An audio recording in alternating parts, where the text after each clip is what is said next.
How to learn a language in 2 weeks. How to get from A1 to C1 in a month. How can I learn a language through Duolingo? And how to speak fluently without talking. These are examples of a clickbait, and instead of giving you a false hope, I will give you the mindset that sticks. Be motivated, and I will show you a realistic path for learning fast, no matter your schedule. Why should you listen to me? I've learned multiple languages quickly, from English on my own in 3 months, Polish with a tutor in 3, and Norwegian to a conversational level in 6 months. Each journey was different, but if I could do it, I believe anyone can. Chapter 1. Motivation and the goal. If you want to learn Mandarin just because it's the most difficult language in the world, it's not convincing and you're doomed to fail. My motivation to learn English was to move abroad and talk to locals without struggles. At first I wanted to reach B1, but then when I got my first results, I realized that I could go further, and then I ended up reaching B2 and beyond. You got to want it bad enough to actually do it, otherwise you will not succeed. Chapter 2. How to actually learn a language. Now it's the easy part, to learn the language. I would divide the process into input and output. Input is everything that you absorb, like watching YouTube, reading books, and etc. The output is your communication, texting on socials, writing, and talking to others, listening and speaking. Children learn a language through listening, and after a while they may try to repeat words without 100% understanding, and they're sort of guessing in which context they can use those words. Their advantage is that they don't give a damn about their mistakes, and you should copy them, because a child may learn a few words and he will try to experiment with them, and you can implement it too. For instance, if you could learn 20 nouns, adjectives, and verbs, you can already make 8,000 sentences. I know that those sentences will be pretty simple, but that's a great start for you to master the basics. You should get comfortable to speak nonsense. That's the only way to learn. Focus on topics you enjoy and listen as much as possible to get used to the language. Repetition will make common phrases stick naturally. Me personally, I was spending 80% of my learning time listening. And you may ask, why? First of all, that's the easiest thing you could do to learn a language. This way you can get used to the language, and unconsciously you will learn the pattern of the speech, and it will be much easier to learn words or phrases if you have heard them zillion times. Obviously for you that will be super uncomfortable to speak a new language like a monkey, and deep inside you know that you are way more interesting in your native language, and that's normal. I've experienced it in English, Polish, and in Norwegian. You will sound stupid, you will make gazillion of mistakes, and that's totally fine. Make no mistakes, only those who do nothing. Key takeaway is that you have to try to listen and speak as much as possible. For example, you heard something new, try to repeat it, and then afterwards try to implement it into your future conversations. That's the way to learn. Reading and writing. There are millions of adults who can't read and write, but they can still somehow speak at least one language. I was going to language courses for Norwegian language, and there was a guy, let's call him David. He was speaking quite fluent, but he could barely read the language. It shows that you can still speak a new language without reading. But of course, if you want to understand language fully, you have to read for sure. Even if you're not a bookworm, you can still increase your vocabulary significantly through your reading. It takes more concentration, but it's worth it. You'll be amazed how many words you will see for the first time when you start reading. And here I have a little tip for you. You should write down the words that you see repeatedly. And the important thing is that you shouldn't translate them at once. You should try at first to understand them through context. You should pick the book or the article that you can understand at least 70 or 80%. Otherwise, it will be extremely tiring and it will not be interesting at all. Try to find articles about your favorite topics in a more simple language. It will make your life much easier. For example, recently I read The Subtle Art of Not Giving a Damn from Mark Manson. And for me it was quite easy to read, because the language was controversial, straightforward, and accessible. Meanwhile, The Art of Seduction by Robert Greene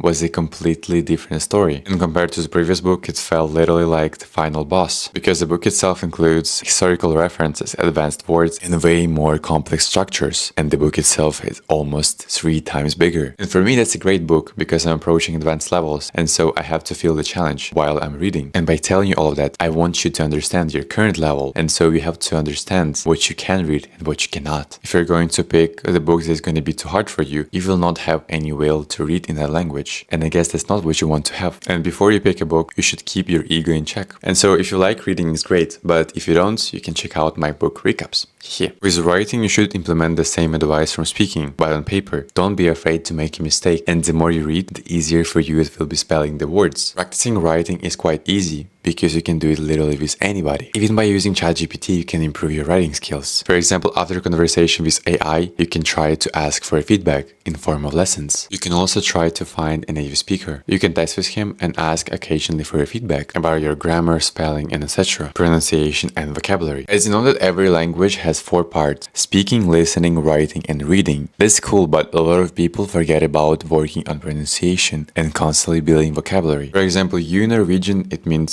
du, but some learners can say du, which means toilets. Silence not so good, right? The same way other languages, you should work on your pronunciation at least once a week. It doesn't have to be long, but it will have a huge impact. You can use Youglish.com for a lot of languages. You type the word or phrase and it will give you examples of pronunciation from native speakers. And that's where you can practice your new words, because you will know how to pronounce them right. Many people are ashamed of their accent, but they don't even try to improve it. I still have some accent, but of course it's way better than it used to be. And now let's talk about vocabulary. When I was learning English from scratch, I was learning between 5 and 35 words per day. Obviously I couldn't remember every single one of them after a while, but it built the foundation for me to speak, and it helped me so much when I moved out. You may say that's unreasonable and stupid, or maybe the opposite. You may think that you can learn 100 words a day consistently with some magic technique. It doesn't matter. But looking back, I wouldn't recommend myself to learn more than 15 words a day, because you still need to repeat the other 15 that you studied yesterday and the day before, and so on. The numbers are cool, but how was I learning the new words? I used to make digital cards. On one side was a new word, and on another one was the translation with a picture. And after I was able to recognize every single word from the list, I was writing 3-4 sentences with each word or phrase, because this way I was trying to make a connection between a new word or phrase with my life. For example, let's take a verb to struggle. When I was a child, I had been struggling to learn English. This sentence is connected to my life, and it's way easier to remember it in the future.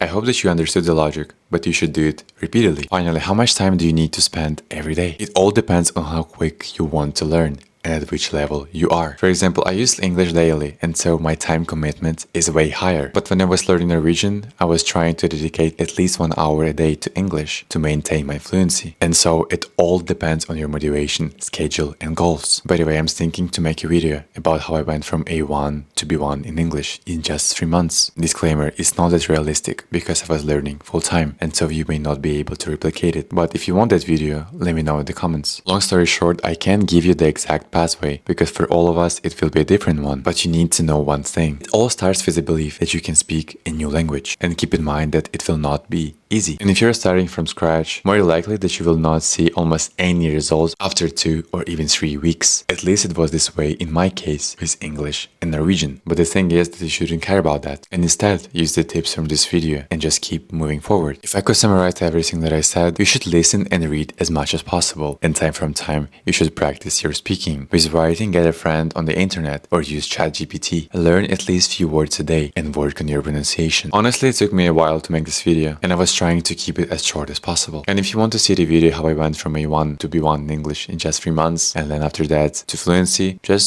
drop a comment. Currently I have only 49 followers. I hope it will change after this video. I would like to ask you to subscribe to this channel to support my work. Take care.